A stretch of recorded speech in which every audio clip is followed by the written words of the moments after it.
Audio 6 पुस्तक का नाम आध्यात्मिक चिकित्सा एक समग्र उपचार पद्धति। लेखक डॉक्टर प्रणव पंड्या। आध्यात्मिक निदान पंचक। रोग निदान रोगी की चिकित्सा का आधार है। इसी के सहारे रोगी के लिए औषधि, अनुपान, पथ्यापथ्य, आहार एवं जीवन क्रम का निर्धारण हो पाता है। इसमें थोड़ी सी भूल चूक होने पर चिकित्सा का सारा सरंजाम लड़खड़ा जाता है। यही नहीं, कभी कभी तो स्वास्थ्य का वरदान देने वाली चिकित्सा प्रणाली जानलेवा भी सिद्ध होती है। इसी वजह से प्रत्येक चिकित्सा पद्धति ने अपने ढंग से रोग निदान की अचूक विधियों की खोज की है। इसके कारगर तरीकों का अनुसंधान एवं विकास किया है, क्योंकि चिकित्सा प्रणाली कोई भी हो, इसकी सफलता या विफलता का सारा दारोमदार सही व सटीक रोग निदान पर निर्भर करता है।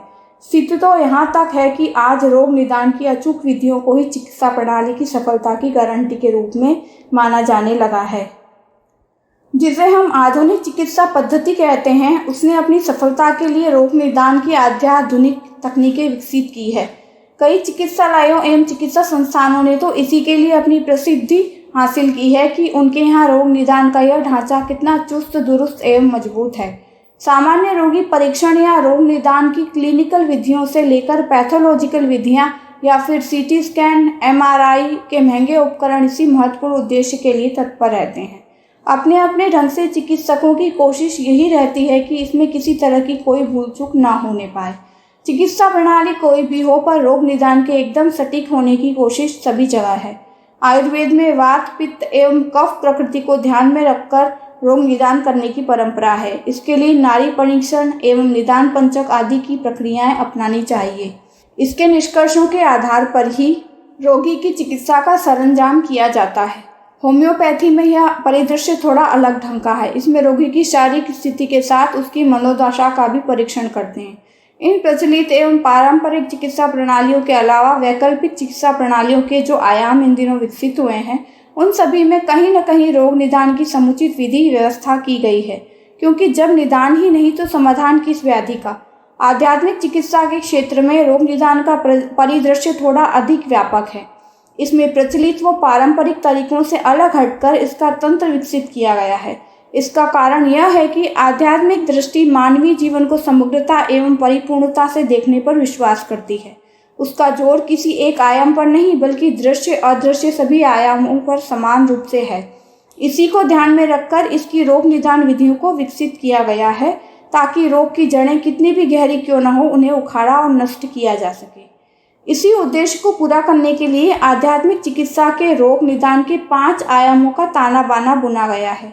आयुर्वेद निदान पंचक की भांति इसे आध्यात्मिक निदान पंचक नाम दिया जा सकता है। इसके अंतर्गत आध्यात्मिक चिकित्सक रोगी के व्यक्तित्व के 5 तत्वों का परीक्षण करते हैं। इनमें से पहला है व्यवहार, दूसरा चिंतन, तीसरा संस्कार, चौथा प्रारब्ध एवं 5वां पूर्व जन्म के दोष दुष्कर्म। इन 5 का परीक्षण करके रोग का सही निदान कर लिया जाता है। जहाँ तक इन 5 तत्वों का प्रश्न है, तो आध्यात्मिक चिकित्सा के लिए इन सभी का व्यापक महत्व है।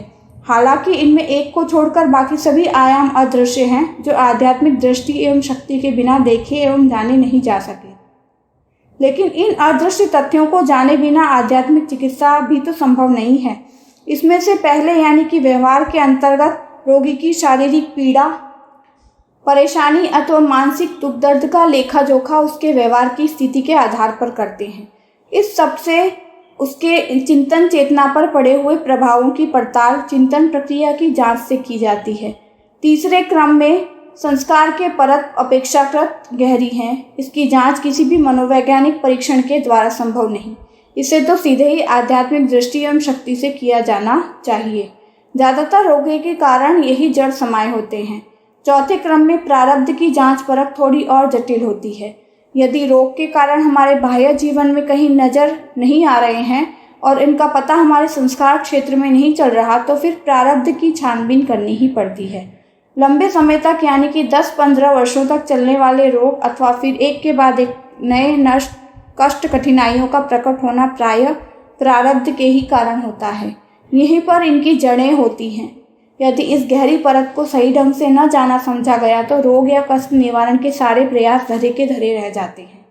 5वें क्रम में आध्यात्मिक चिकित्सक को कतिपय विशेष रोगियों के रोग निवारण में यह भी जानना पड़ता है कि उसके जीवन में प्रारब्ध के ये दुर्योग क्यों आए। यह दुखद प्रक्रिया आखिर चली क्यों? पिछले जन्मों के कौन से कर्म इसका कारण रहे हैं? पूर्व जन्मों के ज्ञान से ही इस सच का पता लगाया जा सकता है। ऐसा करके ही रोग के सटीक निदान एवं सार्थक समाधान तक पहुंचना संभव हो पाता है। आध्यात्मिक चिकित्सक के रूप में परम पूज्य गुरुदेव इन सभी प्रक्रियाओं में निष्णांत व मर्मज्ञ थे। आध्यात्मिक निदान पंचक में उनकी विशेषज्ञता का पास रहने वालों को नित्य प्रति अनुभव होता था।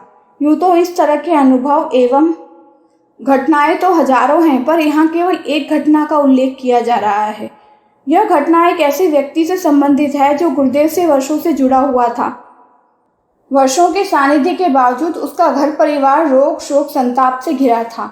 आर्थिक स्थिति भी विपन्न थी। जब भी वह गुरुदेव के पास आता, अपनी परेशानी कहते हुए रोने लगता। गुरुदेव भी उसके दुख से द्रवित हो उठते। कभी कभी तो उनके आंसू भी छलक आते। यह भी कहते, तुम परेशान न हो बेटा, मैं तुम्हारे लिए प्रयास कर रहा हूँ। पर उनके इस कथन में आश्वासन के बावजूद उसके जीवन में कहीं कोई अच्छा होने के लक्षण नहीं नजर आ रहे थे। हार थक कर एक दिन वह प्रयाग चला गया। वहाँ कुंभ मेला लगा हुआ था। अनेकों संत महात्मा यहाँ आए हुए थे। एक स्थान पर देवराहा बाबा का भी मचान लगा हुआ था। परेशान तो वह था ही। इस परेशानी को ओढ़े हुए वह उनके पास गया। उसे देखकर पहले तो उन्होंने आशीर्वाद का हाथ उठाया, फिर स्वयं ही बोले, तुम्हारा राम नारायण नाम है, फतेहपुर के रहने वाले हो, शांति कुंज के आचार्य जी के शिष्य हो, अच्छा मेरे पास आओ। और उन्होंने भीड़ में से उसे बुलाकर अपना चरण उसके माथे पर रखा और कहा, तुम इतने हैरान क्यों हो? तुम्हारे ऊपर आचार्य जी की कृपा है। तुम नहीं जानते कि वह बिना कुछ कहे तुम्हारे लिए क्या कुछ कर रहे हैं। यह कहते हुए वह थोड़ा रुके और बोले, तुम्हारे संस्कार प्रारब्ध एवं पूर्व जन्म के कर्म भयावह हैं। अगर आचार्य जी की कृपा न होती तो तुम्हारा सभी कुछ तिनका तिनका बिखर गया होता। न तुम बचते और न तुम्हारा परिवार। अब तक सब कुछ समाप्त हो चुका होता। आचार्य श्री दिव्य दृष्टा हैं। वह सब कुछ जानते हैं और उचित उपाय कर रहे हैं। तुम सोचो कि तुम्हारे ऊपर उनका इतना स्नेह है कि अभी थोड़ी देर पहले वो सूक्ष्म रूप से हमारे पास आए थे और उन्होंने कहा कि आप हमारे इस बच्चे को समझा दो कि वो उसका सब कुछ ठीक हो जाएगा। देवरावा बाबा की बातों से सुनने वाले को अभिभूत कर दिया। समयानुसार शांति कुंज आने पर उसने ये सारी बातें गुरुदेव को बताई। सुनकर वह मुस्कुरा दिए। बोले, इतना कि तुम अभी मेरे अस्पताल में भर्ती हो। मैं एक अच्छे डॉक्टर की तरह तुम्हारी देखभाल कर रहा हूँ। कुछ ही वर्षों बाद उसकी परिस्थितियाँ बदल गई। उसने चिकित्सक एवं रोगी के संबंधों की पवित्र भावनाओं को अपने अंतःकरण में महसूस किया। चिकित्सक का व्यक्तित्व तपःपूत होता है। चिकित्सक और रोगी के संबंध पवित्रता एवं प्रामाणिकता के तंतुओं से बुने होते हैं। चिकित्सा की प्रणाली चाहे कोई हो अथवा फिर रोगी की प्रकृति किसी तरह की हो, संबंधों का आधार यही होता है। हाँ, आध्यात्मिक चिकित्सा के क्षेत्र में यह पवित्रता व प्रामाणिकता अपेक्षाकृत सशस्त्र गुणित सघन हो जाती है, क्योंकि आध्यात्मिक चिकित्सा में चिकित्सक का व्यक्तित्व तप साधना की ऊर्जा तरंगों से ही विनिर्मित होता है और तप की परिभाषा व तपस्वी होने का पर्याय ही पवित्रता है। व्यक्तित्व में पवित्रता जितनी बढ़ती है, आध्यात्मिक पात्रता उतनी ही विकसित होती है। इसी के अनुपात में व्यक्ति की प्रामाणिकता भी बढ़ती जाती है। यही वे तत्व हैं जो रोगी को अपने चिकित्सक के प्रति आस्थावान बनाते हैं। वैसे भी इन संबंधों को निभाने की, गरिमापूर्ण बनाने की ज़्यादा जिम्मेदारी चिकित्सक की होती है। वैसे भी तो रोगी ही ठहरा। उसका जीवन तो अनेकों शारीरिक मानसिक दुर्बलताओं से ग्रसित होता है।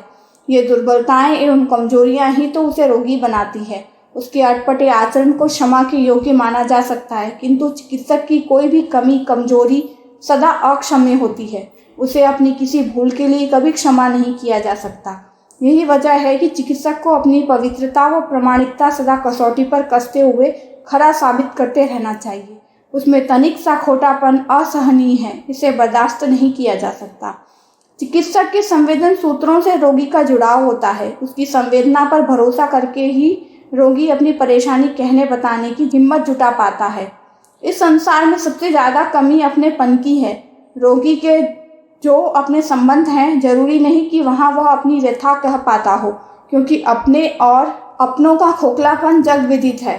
कभी कभी तो संबंधों का यह खोखलापन, खालीपन ही उसके रोग का कारण होता है। अपनी वे बातें जो रोगी कहीं नहीं कह सका, वे दुख दर्द जिन्हें किसी से नहीं बांट सका, व्यथा की वो कहानी जो अनकही रह गई, केवल अपने चिकित्सक को बताना सुनाना चाहता है, चिकित्सक की संवेदना के बलबूते ही वो ऐसा करने की हिम्मत जुटा पाता है। रोगी के लिए चिकित्सक से अधिक उसका अपना कोई नहीं होता, इसलिए चिकित्सक का कर्तव्य है कि वह संबंध सूत्रों की दृढ़ता को बनाए रखे। इस दृढ़ता के लिए चिकित्सक में संवेदनशीलता के साथ सहिष्णुता भी जरूरी है। वैसे तो यह अनुभूत सच है कि संवेदनशीलता सहिष्णुता सहनशीलता को विकसित करती है, फिर भी इसके विकास पर विशेष ध्यान देना आवश्यक है, क्योंकि रोगी अवस्था में व्यक्ति शारीरिक रूप से असहाय होने के साथ मानसिक रूप से चिड़चिड़ा हो जाता है।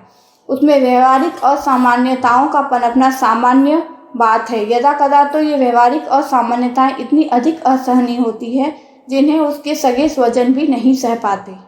उनकी भी यही कोशिश होती है कि अपने इस रोगी परिजन को किसी चिकित्सक के पल्ले बांधकर अपना पीछा छुड़ा लें। ऐसे में चिकित्सक की सहनशीलता उसकी चिकित्सा विधियों को असरदार एवं कारगर बना सकती है। यूँ तो संबंधों का स्वरूप कोई भी हो, पर संबंध सूत्र हमेशा ही कोमल नाजुक होते हैं, पर चिकित्सक एवं रोगी के संबंध सूत्रों की कोमलता व नाजुकता कुछ ज्यादा ही बढ़ी चढ़ी होती है। थोड़ा सा भी आघात इन्हें हमेशा के लिए तहस नहस कर सकता है। ऐसे में चिकित्सक को विशेष सावधान होना जरूरी है, क्योंकि रोगी के विगत अनुभवों की कड़वाहट उसे अपनी चिकित्सा साधना से धोनी होती है। कई बार रोगी के पिछले अनुभव अति दुखद होते हैं। इनकी पीड़ा उसे हमेशा सालती रहती है। विगत में मिले हुए अपमान, लांछन, कलंक, धोखे, अविश्वास को वह भूल नहीं पाता। यहाँ तक कि उसका संबंधों एवं अपनेपन से भरोसा उठ जाता है। ऐसी स्थिति में वह चिकित्सक को भी अविश्वसनीय नजरों से देखता है, उसे भी बेईमान व धोखेबाज समझता है। बात बात पर उस पर चिड़चिड़ाता व गाली बकता है। उसकी इस मनोदशा को सुधारना व संवारना चिकित्सक का काम है। संवेदनशील सहनशीलता का अविराम प्रवाह ही यह चमत्कार कर सकता है। स्थिति जो भी हो, रोगी कुछ भी कहे या करे, उसके प्रत्येक आचरण को भुलाकर उसकी चिकित्सा करना चिकित्सक का धर्म है, उसका कर्तव्य है। आध्यात्मिक चिकित्सक के लिए तो उसकी अनिवार्यता और भी बढ़ी चढ़ी है। सच्चा आध्यात्मिक चिकित्सक वही है जो रोगी की अनास्था को आस्था में, अविश्वास को विश्वास में, अश्रद्धा को श्रद्धा में, द्वेष को मित्रता में, घृणा को प्रेम में बदल दे। इसी को उसके तपस्वी व्यक्तित्व एवं आध्यात्मिक रूप से ऊर्जावान होने का प्रमाण माना जा सकता है।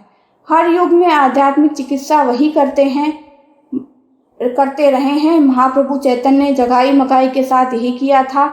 योगी गोरखनाथ ने दस्यु दुर्दम के साथ यही चमत्कार किया था। स्वयं योग ऋषि परम पूज्य गुरुदेव ने हजारों योगियों के साथ यही चमत्कार किया है। डाकू अंगुलीमाल की महात्मा बुद्ध के द्वारा की गई आध्यात्मिक चिकित्सा को सभी जानते हैं। यह सत्य कथा आज भी किसी आध्यात्मिक चिकित्सक के लिए आदर्श है। अंगुलीमाल क्रूर व निर्मम दस्यु था। उसके बारे में यह प्रचलित था कि वह मिलने वालों को मारकर उसकी तर्जनी अंगुली काट लेता है। ऐसी अनगिनत अंगुलियों को काटकर उसने माला बना रखी थी। सेनाएं उससे डरती थी। स्वयं कौशल नरेश प्रसेनचित उससे भय खाते थे। उसकी निर्ममता, क्रूरता एवं हत्यारे होने के संबंध में अनेकों लोक कथाएं जन जन में कही सुनी जाती थी। लेकिन जब इन किंवदंतियों को बुद्ध ने सुना तो उन्हें अंगुलीमाल में एक हत्यारे के स्थान पर मनोरोगी नजर आया। भगवान तथागत ने संपूर्णता तत्परता के साथ उसकी स्थिति का आकलन कर लिया। उन्होंने सोचा, अंगुलीमाल की यह दशा किन्हीं क्रियाओं की प्रतिक्रिया है। न जाने कितनों ने कितनी बार उसकी भावनाओं को आहत किया होगा, कितनी बार उसका दिल दुखा होगा, कितनी बार उसकी संवेदनाएं कुचली मसली और रौंदी गई होंगी। अंगुलीमाल का वह दर्द जिसे अब तक कोई महसूस न कर सका, भगवान बुद्ध ने पलक झपकते इसे अपने प्राणों में अनुभव कर लिया। अंगुलीमाल की पीड़ा उनके अपने प्राणों की पीर बन गई और वह चल पड़े। वन में उन्हें देखते ही अंगुलीमाल ने अपना गणासा उठाया, पर बुद्ध खड़े रहे। उनकी आंखों से करुणा झलकती रही। अंगुलीमाल उन्हें डांटता डपटता धमकाता रहा। बुद्ध उसे सुनते सहते रहे। अंत में जब वो चुप हो गया तो उन्होंने कहा, वत्स, तुमको सबने बहुत सताया है। अनगिनत लोगों ने अनगिनत बार तुम्हारी भावनाओं को चोट पहुंचाई है। मैं तुम्हारे दर्द को बांटने आया हूँ। करुणा से सने ऐसे स्वरों को अंगुलीमाल ने कभी न सुना था। उसने तो सिर्फ घृणा, उपेक्षा एवं अपमान के दंश झेले थे, पर बुद्ध के स्वरों में तो माँ की ममता छलक रही थी। उनके ज्योतिपूर्ण नेत्रों से तो उसके लिए सिर्फ प्रेम ही छलक रहा था। पल भर में उस दस्यु कहे जाने वाले पीड़ित मानव के आवरण गिर गए। उसका व्यक्तित्व भगवान तथागत की करुणा से स्नात हो गया। एक क्षण में अनेकों चमत्कार घटित हो गए। अनास्था आस्था में बदल गई, अविश्वास विश्वास में, अश्रद्धा श्रद्धा में बदली, तो द्वेष मित्रता में और घृणा प्रेम में परिवर्तित हो गया। दस्यु का व्यक्तित्व भिक्षु के व्यक्तित्व में रूपांतरित हो गया, लेकिन इस रूपांतरण का स्रोत आध्यात्मिक चिकित्सक के रूप में बुद्ध का व्यक्तित्व था, जिन्होंने उस मानसिक रोगी के अंतर्मन को अपनी पवित्रता एवं प्रामाणिकता के धागों से जोड़ लिया था। बाद में विज्ञजनों ने कहा कि वह क्षण ही विशेष था जिसे भगवान ने अंगुली माल के रूपांतरण के लिए चुना था। यही कारण है कि यह भी सच है कि आध्यात्मिक चिकित्सा की सफलता के लिए कोई ज्योतिष की उपादेयता को नकार नहीं सकता।